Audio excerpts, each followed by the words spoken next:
परम पूज्यपाद त्रिदंड सैन भक्ति वेदांत श्रीधर कृष्ण महाराज एवं पद्मनाभ महाराज और उपस्थित समस्त वैष्णव वृंद मातृवृंद गुरुगत सज्जन वृंद हरिकथा विभाषु सत्रिवृंद सभी के चरण कमलों में मेरा यथायथ धन्यवाद प्रणाम स्वीकार। बहुत आनंद रस की बात है, हम लोग साक्षात रमण बिहारी की सानिध्य में बैठे हुए हैं, साक्षात गुरुपाद उनकी चरण कमल के सानिध्य में बैठे हुए हैं और शिला महाराज की मुखार बिंद से सुंदर अमृत कथा भगवत कथा श्रवण कर रहे हैं। काल आप लोगों ने बहुत धूमधाम से नंद महाराज के पुत्र जो है कृष्ण के जन्म महोत्सव और बोलो नंद महाराज की बोलो नंद के जय हो। आज भी हमारे प्रभु जी दामोदर प्रभु जी गुरुदेव की अत्यंत स्नेह पात्र भी है। बहुत सुंदर सुरीली सर से बधाई की भी सुन और विशेष करके माताएं और पिताएं सभी जो है बहुत सुंदर रूप में नृत्य गीत किया। आनंद की बात, हृदय के आनंदित देते। अभी प्रसंग भी महाराज भी श्रवण कराया ये कृष्ण की जन्म वृत्तांत के बारे में, कहाँ कृष्ण जन्म लिया और कहाँ कृष्ण प्रकट हुए, इसके बारे में तो बहुत सुंदर रूप में भी बताया गया। गुरुदेव के समय भी हम लोग जब मथुरा में रहते थे, यही कृष्ण के जन्म महोत्सव पर मथुरा के बड़े बड़े मूर्धन्य संस्कृत के प्रकार विद्वान जो है और चतुष्पाठी विद्यालय के जितने भी शिक्षक और लेक्चरर और विशेष करके मथुरा के ये सनातन मनोहर लाल शास्त्री और वासुदेव कृष्ण चतुर्वेदी, ये सब जो है बड़े बड़े विद्वान लोग इस गुरुदेव निमंत्रण करते थे। और आप लोग जानते हैं वर्तमान जो वृंदावन के प्रसिद्ध विद्वान है रसक कवि है अच्युतलाल भट्ट जी, ये समस्त विद्वान लोग सब गुरुदेव की सभा में आते थे और उसी सभा में गुरुदेव यह विचार रखते थे कृष्ण कहाँ जन्म लिया। मथुरा वाले कहते हैं कृष्ण मथुरा में जन्म लिया और गोकुल वाले कहते हैं कृष्ण कहाँ जन्म लिया, गोकुल में जन्म लिया। आज तक भी ये झगड़ा चलती आ रही है। यहाँ तक भी गुरुदेव जब गोकुल में जाते थे दर्शन करने के लिए, यहाँ तो गुरुदेव कहते देखो हम इस मंदिर में प्रवेश करेंगे, यदि आप कहो कि कृष्ण कहाँ जन्म लिया, गोकुल में कृष्ण के जन्म महोत्सव है। किंतु मथुरा वाले लोग क्या कहते हैं, ये कृष्ण मथुरा में जन्म। आज तक भी यही भी संघर्ष चलते आ रहे हैं। किंतु वास्तव क्या है, हमारे आचार्य बात कहते हैं एक जन्म और एक प्रकट। भगवान कहां से भी प्रकट हो सकते हैं। जैसे आप लोग ने श्रवण किया वराहदेव भगवान हिरण्याक्ष के मारने के लिए कहां से प्रकट हुए, ब्रह्मा जी की नासिका से। तो ब्रह्मा जी के पुत्र माना जाए उसको, ऐसे नहीं कर सकते। हिरण्यकशिपु को मारने के लिए प्रहलाद के वचन रखने के लिए स्वयं नासिक भगवान कहाँ प्रकट हुए, कहाँ से प्रकट हुए, खंबे से। तो खंबे ही उसके माता पिता माना जाए, ऐसे नहीं। भगवान इसी का सर्वत्र है और कहीं से भी प्रकट होते हैं। भक्तन विधात, भक्त के वचन रखने के लिए वो कहीं से भी प्रकट हो सकता है। किंतु जन्म जहां पर कहा गया वहां पर कहा जाता है लौकिक सद्बंध प्रति प्राकृत शिशु के भांति स्वयं भगवान मातृ गर्भ से जन्म लेते हैं। जहां अभी अभी महाराज ने श्रवण कराया नाड़ी छेदन आदि ये सब दिखाया है। इसके द्वारा प्रमाण होते हैं और शास्त्रीय प्रमाण है। सबसे प्रामाणिक कौन है? बोले गोपियां हैं। न खलु गोपिका नंदनो भवान अखिल देहिनां रंतरात्मदिक् विखन सार्थितो विश्वगुप्तये सखे उदीयतां शाक्ततां कुले। गुरुदेव से प्रमाण देते थे। गोपी गीत में स्पष्टीकरण कर दिया। स्वयं गोपियां जो है ये प्रामाणिक कहा जाता है एविडेंस शास्त्र में। जैसे महाराज जी का जयति देवोदी का, उसी प्रकार गोपी गीत में भी अनेकों श्लोक है प्रमाण दे रहे। न खलु गोपिका नंदनो भवान अखिल देही नाम रंतरात्मदिक् विखन सार्थितो विश्वगुप्तये सखे उदीयमान शाक्ततां कुले। दो प्रकार के अर्थ कथा, एक वाम भाग और एक दक्षिण भाग। वास्तव रूप में कृष्ण कहां से विखन सार्थित हो?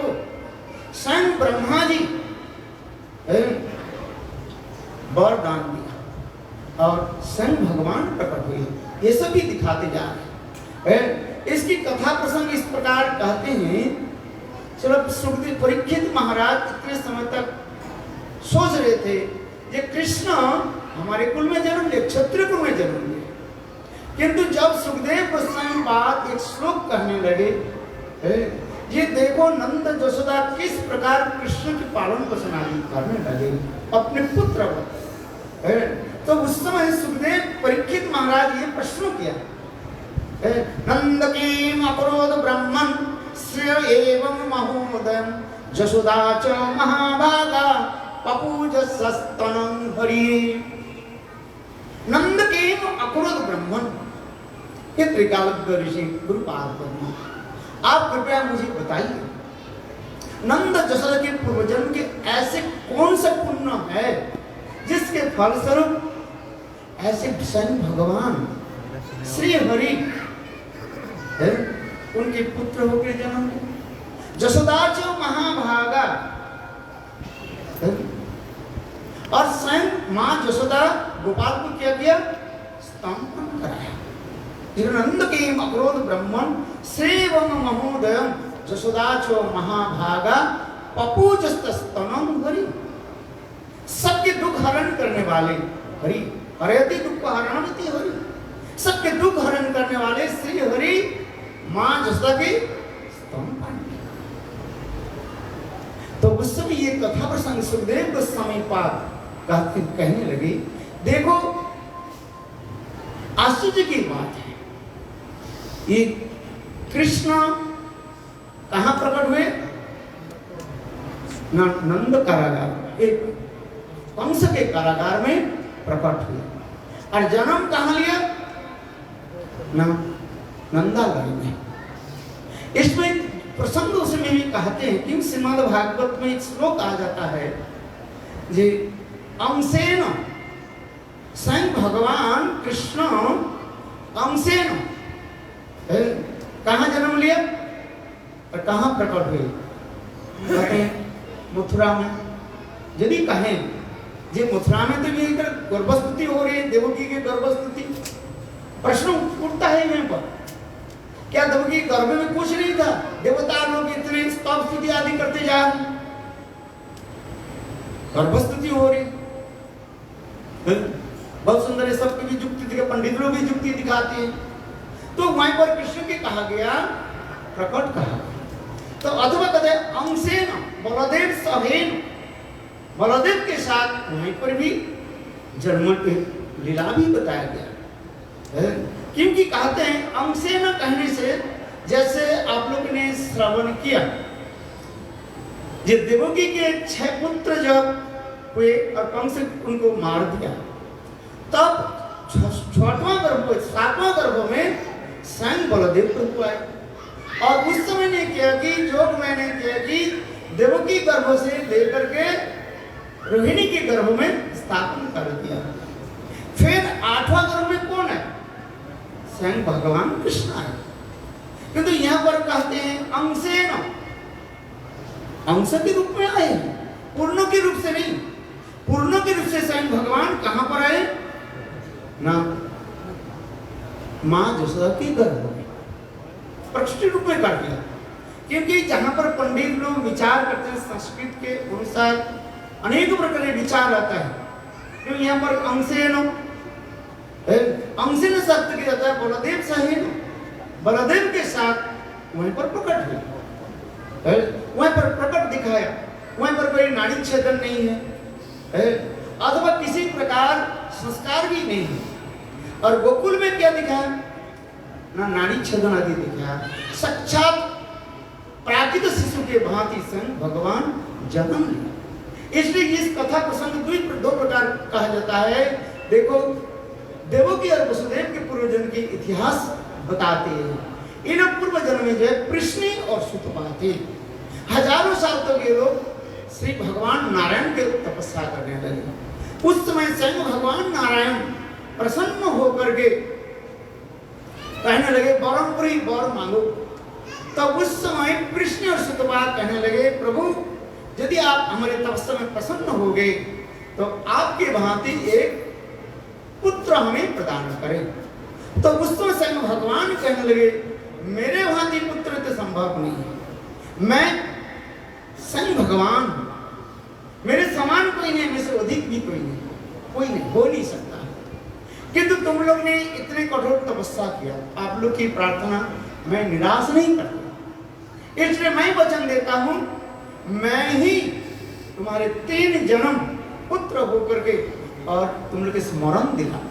इसलिए स्वयं भगवान नारायण पहले जो उनके हुआ पुत्र के रूप में हुए उसे कहा जाता है कृष्णी गर्भा, अर्थात कृष्णी सुतपा के जो पुत्र हुए उसमें कहा जाता है कृष्णी गर्भा। द्वितीय जो है वही जो है कृष्णी और सुतपा वे कश्यप और अदिति के रूप में, कश्यप और अदिति के रूप में आए। और उस समय स्वयं भगवान उनके क्या पुत्रों के प्रकट हुए, बोलो वामन देव भगवान की जय। अब तीसरी बार उस समय कंस कारागार में स्वयं देवकी गर्भ से प्रकट होकर के संग चक्र गदा पद्म धारण करते हुए, और उस समय स्वयं भगवान कहने लगे हे देवकी वसुदेव मेरे स्वरूप के दर्शन करो, मेरे तुमने बहुत पूर्व जन्म में बहुत कठोर तपस्या की और मेरे स्वरूप के दर्शन करो, मैं ही वही नारायण हूं और आप लोग वही हो कृष्ण सुतपा हो, और याद दिलाए, और वही आप लोग देवकी और वसुदेव हो और मैं वही स्वयं भगवान। ऐसे करके भगवान जब स्तुति आदि के भगवान जब प्रकट होने लगे तब उस समय देवकी और वसुदेव बहुत स्तुति आदि करने लगे और मणि मणि विचार करने लगे कहीं कंस आकर के बालक के ना मार न दे। उस समय ने प्रार्थना की प्रभु आप प्राकृत बालक के भांति प्रकट हुए। उस समय स्वयं भगवान नारायण और 2 हाथ को कहीं अंतर्हित कर दिया और सामान्य बालक के भांति प्रकट हुए। और स्वयं भगवान भी कहने लगे हे देवकी हे वसुदेव मुझे जल्दी जल्दी ही इस कंस के कारागार से मुझे लेकर के नंदालय में इस उसके पश्चात देवकी भी और कृष्ण के जो गोपाल के जो अपने एक बार स्तनपान कराया और फिर वसुदेव महाराज बाल गोपाल को लेकर के बाहर आए। उसके भगवान के जोग माया की इच्छा से वो समस्त दरवाजा क्या हो गया अपने आप खोल गए और बाहर आ गए और देखा क्या घनाघोर बारिश हो रही थी। और उस समय देखो वसुदेव महाराज विचार करने लगे जे मैं जमुना पार करके और बालक के कैसे गोकुल में कैसे ले जाए। उस समय स्वयं बलदेव प्रभु अनंत देव छत्र के रूप में धारण करके सब धारण किया, छत्र के धारण किया और फिर वसुदेव महाराज विचार करने लगे जमुना तो लपालप भरी हुई थी और मैं जमुना पार करके कैसे। तो उस समय स्वयं जोग मैंने किया कि देखो एक शेर के रूप धारण किया और शेर के रूप धारण करके जमुना पार होने लगे। तो वसुदेव महाराज उसी के लक्ष्य करके पार होने लगे। और किंतु देखो बीच जमुना जब आगे जमुना देवी विचार करने लगी प्रभु के चरण स्पर्श बिना मैं कैसे रह सकता, इसलिए जमुना के जल ऊपर बढ़ने लगे तो उस समय वसुदेव महाराज जोर से कहने लगे हमारे बालक के कौन ले। इसलिए आज तक मथुरा के पास एक जगह है, गांव है, जिसको कहा जाता है कोले कहते हैं। कोले कौन ले है? तो इस प्रकार जब फिर भगवान ने क्या कि अपने चरण को थोड़ा नीचे कर दिया, नीचे करने के साथ ही साथ जमुना की जल स्पर्श हो गया और जमुना भगवान की चरण को स्पर्श करके धन्य हो गए और जमुना के जल नीचे चले गए है। और इसके पश्चात वसुदेव महाराज गोपाल के लेकर के गोकुल में पधारे। यह पर हमारे ये तत्व सिद्धांत आचार्य पाद देते हैं। जो वृंदावन के कृष्ण वृंदावन में ही रहते हैं, गोकुल के कृष्ण गोकुल में ही रहते हैं, मथुरा के कृष्ण मथुरा में ही रहते हैं और द्वारकाधीश कृष्ण द्वारिकापुरी में ही रहते हैं, जाते नहीं कहीं। किंतु तथापि लोग शिक्षा आदि के लिए, लोग लीला आदि के लिए दिखाते हैं। जे वसुदेव महाराज जी लेकर के जा रहे हैं। हमारे आचार्य पाद कहते हैं जे माँ यशोदा एक ही समय में जमत संतान को जन्म दिया, एक कृष्ण के अभिष्णाम एक जोग में भी जन्म दिया है। तो उस समय देखो नंदनंदन कृष्ण जो है और उस समय आकर के वसुदेव महाराज के हाथ में आ गए और वसुदेव महाराज के हाथ से जो वसुदेव नंदन जो है वो अंतर्ध्यान हो गए। अथवा कई कहते हैं जे पूर्ण और पूर्णतर पूर्णतम, ये जो नंदनंदन कृष्ण जो है इसे कहा जाता है पूर्णतम कहा जाता है और वसुदेव नंदन जो है ये पूर्णतर कहा जाता है। द्वारकाधीश कृष्ण के कहा जाता है पूर्ण पूर्णतर और पूर्णतम। उस समय स्वयं कृष्ण जो पूर्णतम कृष्ण जो है यहाँ पर आ गए और वही वसुदेव महाराज अपने पुत्र मान करके और माँ यशोदा के जहाँ पर आतुर गृह अर्थात जन्म दिया था और उसी स्थान पर ले गए। किंतु लोग ऐसे हैं जे वसुदेव महाराज देखो वो जोग में आके देखा, बट एक छोटा बालिका को देखा है और वहीं पर रख दिया और बालिका को गोद में लिया और वो बालक के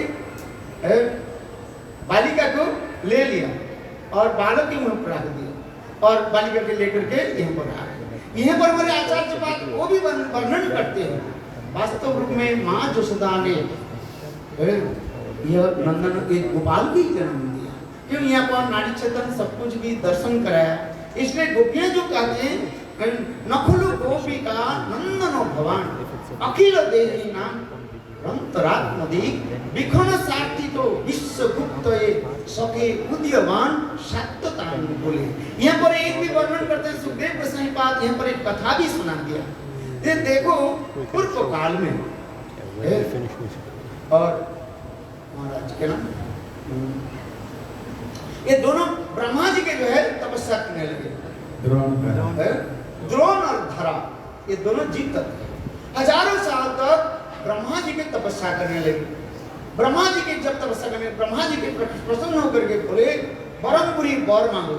उस समय द्रोण और धरा कहने लगे प्रभु ऐसे वर दीजिए, कृष्ण प्रति भगवान के प्रति मेरे हृदय में वात्सल्य भाव उत्पन्न हो।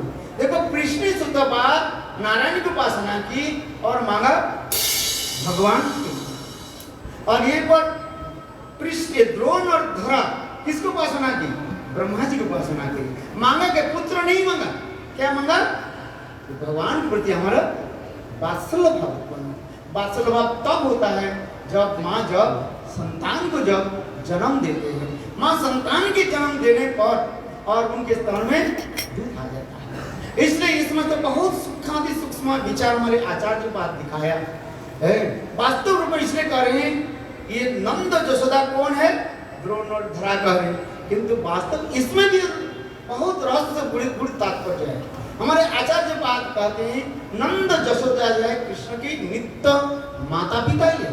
जब स्वयं भगवान नित्य गोलोक वृंदावन धाम से अपने परिकर के लेकर के इस जगत में प्रकट होते हैं, तब उस समय लीला आदि करते जाते हैं। उस समय ऐसे ऐसे महान जीवात्मा है अपने रस आस्वादन वात्सल्य रस आस्वादन करने के लिए है, और उस समय क्या करते हैं, नंद और जोसा में भी प्रवेश कर जाते हैं। इसलिए द्रोण और धरा जो है ये जो जीव तत्व जो है, और जब ये लीला आदि करते जा रहे हैं भगवान है, और उस समय द्रोण और धरा ने किया कि नंद और जोधा में प्रवेश करके ही ये वात्सल्य रस आस्वादन किया। फिर जब भगवान जब लीला करके नित्य धाम में चले जाते हैं, तब वो द्रोण और धरा और वही नंद जोसदेव बाहर आकर के नित्य गोलोक वृंदावन धाम में और उनकी नंद जसोदा के अनुगत्य में उनकी परिचारिका के रूप में वहीं पर भी सेवा आदि करते हैं। इसलिए ये समझता अनेक तत्व सिद्धांत हमारे आचार्य पाद देते हैं, जी वास्तव रूप में तत्व विचार ही है, जी नंद और जसोदा कृष्ण के ही नित्य माता पिता है। ये कहते हैं अनुग्रहाय भक्तानां मानुषं देहमाश्रितं भजते तादृश पीड़ा जाश्रित्वा तत्परो भवेत्। भगवान अनुग्रह करके कृपा करके नित्य गोलोक वृंदावन धाम से अपने परिकरों के लेकर के प्रकट होते हैं और लोगों के निकट ऐसे सुंदर सुंदर लीला आदि दर्शन कराते हैं, जिससे कहा जाता है प्राकृत शिशुवत् लोकवत्तु लीला कैवलम। मनुष्य के भांति लीला करते हैं, क्योंकि मनुष्य लीला ही सर्वोत्तम लीला कहा जाता है। इसलिए हमारे चैतन्य महाप्रभु स्वयं कहते हैं, ये सनातन सुनो कृष्ण स्वरूप विचार सुन सनातन अद्वैतम तत्ते ब्रजे भजन नंदन। कृष्ण जते खेला सर्वोत्तम नर लीला नर बपु ताहार स्वरूप गोपवेश बेनुकर नव किशोर नटवर नर लीलार है अनुरूप। स्वयं कृष्ण चैतन्य महाप्रभु सनातन गोस्वामी कहने लगे, ये सनातन सुनो कृष्ण के तत्व विचार सुनो। कृष्ण के अद्वय ज्ञान पर तत्व नद्वय में अद्वय दो नहीं है, नद्वय एक ही स्वयं भगवान रस माधुर्य के अनुसार भक्त के निकट अनेक रूप प्रकाश आदि करते हैं। जो जैसे रस के भक्त होते हैं भगवान उसी रस के भक्त निकट वो स्वरूप प्रकाश करते हैं। जिस प्रकार एक वैदुर्य मणि होता है, उसमें एक ही साथ में 7 रंग रहता है। कितने रंग? 7 रंग रहता है। जिस प्रकार से आप देखोगे, कौन से देखोगे वही दिखाई पड़ेगा। ठीक उसी प्रकार स्वयं भगवान कृष्ण समस्त रसों की समावेश है। अखिल रसामृत सिंधु पश्चिम रुचिरुद्ध तारका पाली कलित श्यामा ललित राधा प्रेम विदुर्जेत। हमारे रूप गोस्वामी भक्ति रसामृत सिंधु ग्रंथ में प्रस्तावना श्लोक में वर्णन कर रहे हैं। कृष्ण रस स्वरूप है, रसो रसो वैसे जेवाय वक्ता मंदिर भवती। स्वयं कृष्ण रस स्वरूप है और स्वयं रस आस्वादन कर रहे हैं, भक्ति रस माधुर्य आस्वादन कर रहे हैं। कृष्ण जब कंस के रंगालय में जब प्रवेश करने लगे, वहीं पर सुखदेव गोस्वामी ने वर्णन कर दिया अनेक प्रकार के रस के 12 रस के भक्त विराजमान थे। 5 प्रकार के मुख्य रस होते हैं, शांत दास सख्त वात्सल्य और माधुर्य, और 7 गौण रस होता है, हस अद्भुत करुण वीर विभत्स आदि करते हैं। देखो समस्त रस के भक्त कृष्ण की अपने अपने स्वरूप में दर्शन करते हैं। देखो एक ही कृष्ण और दर्शन हो रहे किसके विभिन्न रूप में दर्शन होते जा रहे, इसी करके भगवान कहा जाता है। इसलिए कृष्ण जो लीला आदि करते हैं, लोकवत्तु लीला कैवलम मनुष्य वध लीला आदि करते हैं। इस कृष्ण के जितने प्रकार के लीलाएं हैं, मत्स्य कूर्म वराह आदि जितने प्रकार की लीलाएं हैं, जितने प्रकार की अवतार की कथा में श्रवण करते हैं, सर्वोत्तम लीला के मानव लीला कहा जाता है। इस मानव लीला में विशेष करके 3 लीलाओं की विशेष वैशिष्ट हमारे आचार्य पाद दिखाया। लघु भागवतम ग्रंथ में श्रील रूप गोस्वामी पाद कहते हैं, तीनों की पराकाष्ठा दिखाया। एक नृसिंहदेव भगवान की भक्त वात्सल्य पराकाष्ठा दिखाया, बोलो नृसिंहदेव भगवान की। दूसरी जगह कोई भगवान रामचंद्र की दिखा रहे प्रजा वात्सल्य, रघुकुल रीति सता चली आई प्राण जाय गुरु वचन न जाय। ये प्रजा वात्सल्य दिखाया भगवान रामचंद्र और मर्यादा में स्थित हुए हैं, टच से मत नहीं बस। इसलिए रामचंद्र को भी पराकाष्ठा दिखाया। और कृष्ण में क्या दिखाया? सर्वोत्तम पराकाष्ठा, प्रेम माधुर्य, रूप माधुर्य, लीला माधुर्य और वेणु माधुर्य, चार माधुर्य की जो है पराकाष्ठा, सर्वोत्तमता है प्रकाशित की है। इसलिए कहते हैं कृष्णेर जते खेला सर्वोत्तम नर लीला, नर बपु ताहर स्वरूप, गोपवेश वेणुकर, नव किशोर नटवर नर लीलार भाई अनुरूप। इसलिए रघुपति उपाध्याय भी कहते हैं कृष्ण के सर्वोत्तम पराकाष्ठा रूप है पैश्वर रूप। एक पैश्वर रूप जो है धीर ललित नायक के जो रूप जो है ये सर्वोत्तम कहा गया। इसके बहुत विस्तृत वर्णन है, कथा तो बोलते जाए क्यों कृष्ण के इतने में महत्व देते हैं। और भगवान की लीला की कथाएं हैं, जो कृष्ण की लीला की कथा सर्वोत्तम होती है और उसमें इतने आनंद किसलिए होता है? न स्वयं कृष्ण ऐसे मधुर लीला प्रकाश की, न भूतो न भविष्यति, न वैकुंठ आदि नहीं जे सब लीला प्रचार सही सब लीला हमें बलिको जाते है चमत्कार। चैतन्य चैतन्य वैकुंठ में नहीं, अयोध्या में नहीं, द्वारका में नहीं, मथुरा में तक नहीं है। वो कहाँ है? एकमात्र गोलोक वृंदावन। वो क्या है? सर्वोत्तम जो पार्थिव माधुर्य रस की प्रकाष्ठा वही प्रकाश किया जो रास लीला में कृष्ण प्रकाशित करे किया। पंचा कृत कृपा सिंधु कविता पावन को वैष्णव। बोलो श्री कृष्ण कन्हैया लाल की, बोलो श्री नंद के।